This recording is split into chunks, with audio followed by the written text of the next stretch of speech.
Hello everyone, Brandon Montemayor here with Montemayor Associates, your #1 real estate resource.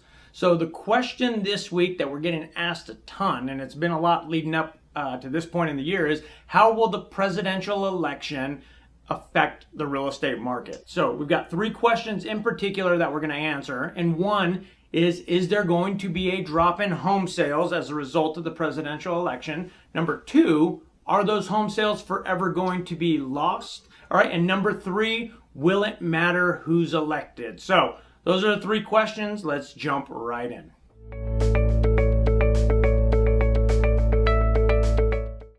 All right, so it's probably no secret or no lie that the year 2020 has been probably one of the most challenging of our lives, from a worldwide pandemic to recession causing historic unemployment, and now a level of social unrest perhaps never seen before that's changed the way all of us have lived.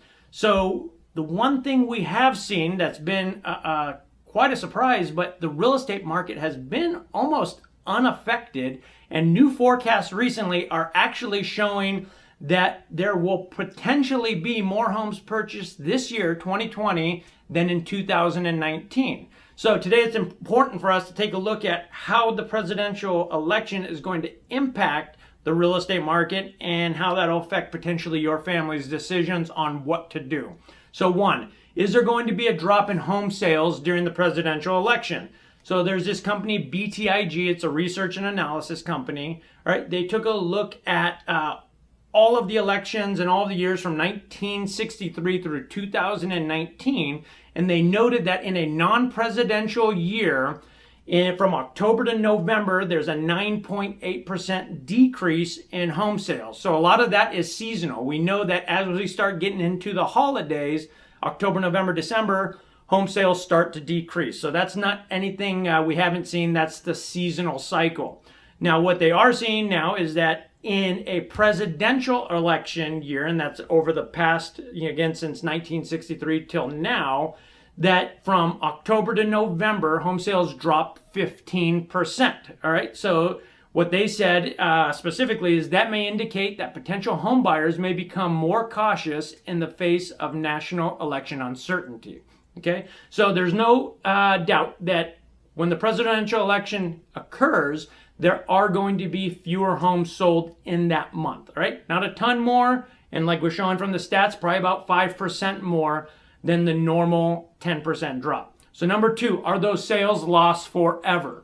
All right, BTIG said no, okay? And specifically they said, this caution is temporary and ultimately results in deferred sales as the economy, jobs, interest rates, and consumer confidence all have far more meaningful roles in home purchase decision than a presidential election result in the months that follow.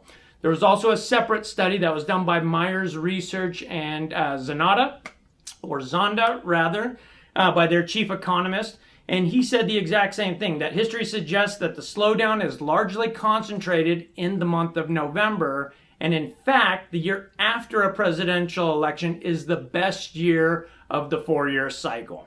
So there you go. Now, will it matter who gets elected? To some degree, and depending on what type of effect it has on our country and local real estate as a whole, but in the long run, all right, not really, all right? Consumer confidence, what the interest rates do, again, a ton of other factors are going to have a much bigger impact on what the market does, as we see, rather than who takes office or what happens with this presidential election. So bottom line, if mortgage rates remain near an all-time low, the economy continues to recover, and employment continues to decrease, we're in for a lot of good positive trajectory here. So there you go. That's what's going to happen here, or that's what we see coming down the pipeline. And if you have any questions, don't hesitate to give us a call. We'll talk to you soon.